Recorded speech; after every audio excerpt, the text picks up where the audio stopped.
ఉత్తరం చూద్దామండి. ఒంగోలు నుంచి సృజన రాస్తున్నారు. ఆలయాల్లో దేవుని విగ్రహాలను తాకవచ్చా తెలియచేయగలరు అంటూ రాస్తున్నారు. దేవాలయ ప్రతిష్టకి కానీ మనం వెళ్ళి చూసినట్టయితే విగ్రహంలో ఉండే శక్తి ఏమిటో మనకు అర్థమవుతుంది. ఎక్కడైనా విగ్రహ ప్రతిష్ఠ జరిగేటటువంటి సందర్భంలో ముందు గర్తం అంటే ఒక చిన్న గొయ్యి తీస్తారు. ఎక్కడ విగ్రహాన్ని పెట్టాలో అక్కడ. ఆ విగ్రహానికి కింద ఇలా ఒక బొడిపిలాగా ఒకటి ఉంటుంది, రాతితో చెక్కబడి.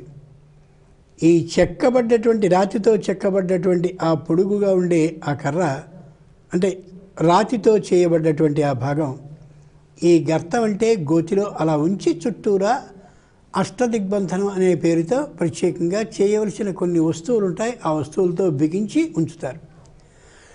ఆ విగ్రహాన్ని ఆ గోతిలో ప్రతిష్ఠించబోయే ముందు లోపల అమోఘమైన బీజాక్షరాలు ఆ దైవానికి సంబంధించినవి ఏవో గమనించి ఆ బీజాక్షరాలతో కూడిన యంత్రము అంటారే ఆ రేకును దాంట్లో పెడతారు.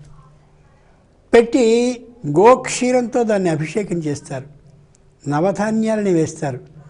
అలాగే బంగారము, వెండి మొదలైనటువంటి పంచలోహాలని వేస్తారు. ఇతరమైనటువంటి అమోఘమైన ధాతువులన్నింటినీ దాంట్లో వేస్తారు.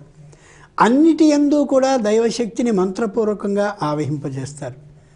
చేశాక ఈ ఆలయం శాశ్వతంగా ఉండాలనేటటువంటి అభిప్రాయంతో స్వాముల వారిని పిలవడం కాదు. స్వాముల వారు అంటే నిత్యం అనుష్ఠానం చేసేవారు మాత్రమే స్వాముల వారు. ఎప్పుడూ భక్తులతో కాలక్షేపం చేస్తూ అసలు ఖాళీయే లేకుండా ఉండేవారు స్వాముల వారు కాదు. అలా నిత్య అనుష్ఠానం చేస్తూ ఉండేటటువంటి మహా తపస్వి జనం ఎవరైతే ఉంటారో తపస్సులు, వాళ్ళని స్వయంగా ఆహ్వానించి వాళ్ళని చేతితో ఆ యంత్రాన్ని స్పృశింపచేస్తారు. అంటే వాళ్ళ తపశ్శక్తిని ఆ యంత్రంలోనికి ఏర్పాటు చేస్తారు. ఇంతే కాక అంతకుముందు వరకు ఏ జపాలన్నింటినీ చుట్టూరా బ్రాహ్మణోత్తములు నిర్వహిస్తారో ఆ జప సంఖ్య, జపానికి సంబంధించిన శక్తిని కూడా ఈ యంత్రంలోనికి ధారపోస్తారు. ఇప్పుడు ఆ యంత్రం ఎంత గొప్పది అంటే ఇంత మంత్రశక్తిని గ్రహించినది, అభిషేకం చేసేటప్పుడు ఉన్నటువంటి మంత్రాల శక్తిని గ్రహించింది. ఏ స్వాముల వారిని అయితే తాపసికులైనటువంటి వారిని, నిత్యం తపస్సు చేసేటటువంటి వారిని పిలిచామో వారి తపశ్శక్తిని కూడా స్వీకరించినది. ఆ రోజు ఏ ముహూర్తమో ఆ అయనం, ఋతువు, మాసం, పక్షం, తిథి, కాలం, ముహూర్తం ఈ అన్నిటిలో ఉన్నటువంటి తపశ్శక్తిని కూడా స్వీకరించుకున్నటువంటి యంత్రం మీద ఈ రాతి బొమ్మని నిలబెడతారు. ఆ లోపల ఉండేటటువంటి తపశ్శక్తిని విశేషంగా గృహ్ణాతీతి విగ్రహ. ఆ తపశ్శక్తిని ఈ పైనుండే రాతి బొమ్మ స్వీకరిస్తుంది కాబట్టి విశేషంగా గృహ్ణాతి గ్రహిస్తుంది కాబట్టి అది విగ్రహం అవుతుంది. ఎంత పవిత్రమైంది ఆ విగ్రహం. ఆ విగ్రహంలో ఉండేటటువంటి తపశ్శక్తి మూర్తిభవించి ఉండి ఆ చుట్టూరా మనం గర్భాలయం అయిపోయిన తర్వాత దేవాలయానికి ప్రదక్షిణం చేస్తూ ఉండేటప్పుడు ఆ విగ్రహంలోని తపశ్శక్తిని మనం ఆరాధించిన ఏ శ్లోకమో, పద్యమో, మంత్రమో, శ్లోకమో, కీర్తనో ఎంత భక్తితో చదివితే అంత భక్తితో ఆరాధించిన కారణంగా కొద్ది కొద్దిగా తపశ్శక్తి మనకి చేరుతూ ఉంటుంది. నీకు ఇలా పరిస్థితి ఉందా, 108 ప్రదక్షిణాలు చేయవయ్యా ఆంజనేయుడికి అంటారు.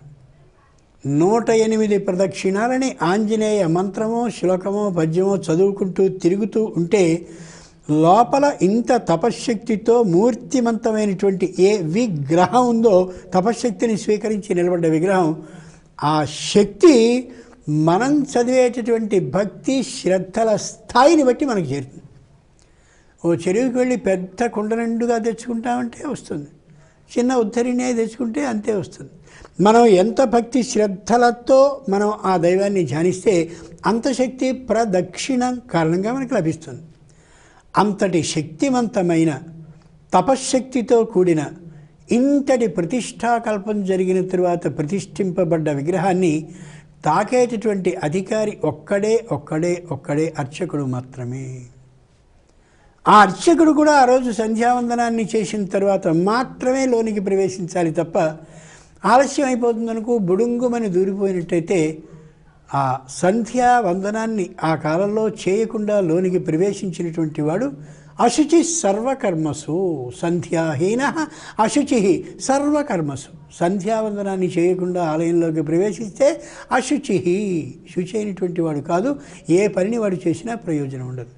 అంతగా అర్చకుడే ఆ నియమాన్ని పాటిస్తూ లోపలికి వెళ్ళాలి అని ఉంటే మనం అందరం వెళ్ళిపోయి ఆ లోపల ఉండేటువంటి దైవాన్ని తాకుతూ ఉంటే ఆ తపశ్శక్తి నశించిపోతుంది, వ్యర్థమైపోతుంది. అంచేత తపశ్శక్తి దాని యందు నిలబడి మన కోరికలన్నింటినీ తీర్చేంతటి సమర్థుడుగా పరమేశ్వరుడు కావాలి అంటే మనం నిత్యం దాన్ని తాకుతూ ఉండకూడదు. తాకేటటువంటి అర్చకుడిని కూడా ఖచ్చితంగా నువ్వు సంధ్యావందనాన్ని చేసావా, ఈరోజు చేయవలసిన అభిషేకాన్ని ముగించావా అని అడిగి ఎప్పటికప్పుడు అతన్ని హెచ్చరిక చేస్తూ జాగ్రత్తగా ఉండేలా చేస్తే ఆ శక్తి మనకి లభిస్తుంది. అంచేత ఎవ్వరూ విగ్రహాన్ని తాకకూడదు. మరి ఉత్తరం చూద్దామండి.